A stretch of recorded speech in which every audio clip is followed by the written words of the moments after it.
Can you explain to me what the NBA is actually considering about their regular season schedule and their playoff schedule? Because I didn't understand what Woj and Zach Lowe put out there, what they're considering.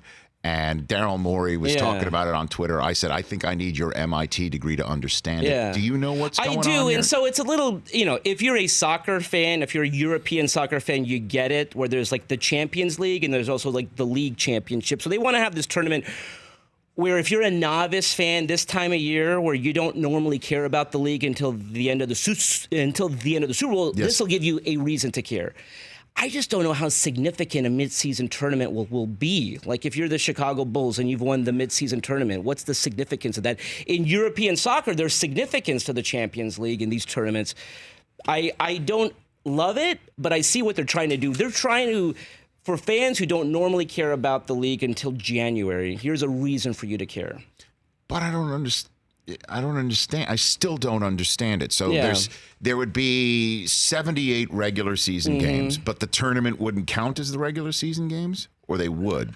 I don't know. I think they're still trying to. I think they're still like that. Yeah. And then if we're load managing stars, because we're load managing stars in November and December, because they know how long of a grind it is to make sure that they're healthy in April and May and June. Why would stars not be load managed during a tournament? I mean, would there be a bonus? Would there be? There would be a bonus. Okay, and there would be a trophy for this midseason tournament. But the issue, Rich, is like, who's going to care about this midseason tournament in year one? It's just like, it's this new thing that they've created, so it doesn't really mean anything to the fans, I don't think, yet.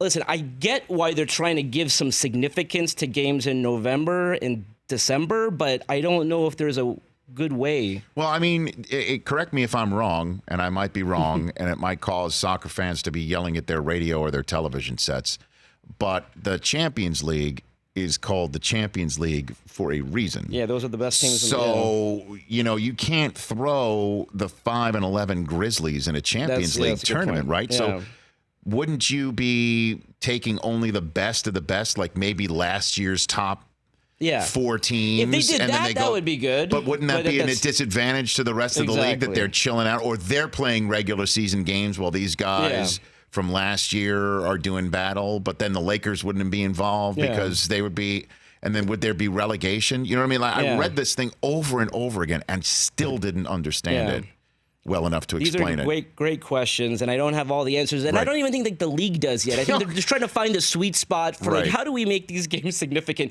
Because the season for so many fans begins on Christmas. Yes. Listen, if you're a football fan, you're not really paying a lot of attention right now, unless you're like a Lakers fan or a Clippers fan and your team is good. But again, I get why the league is having these conversations. I just don't know if there's like a sweet spot there where it can work. For more of The Rich Eisen Show, tune to Audience Channel 239 on DirecTV for free on BR Live, or download the Rich Eisen Show app.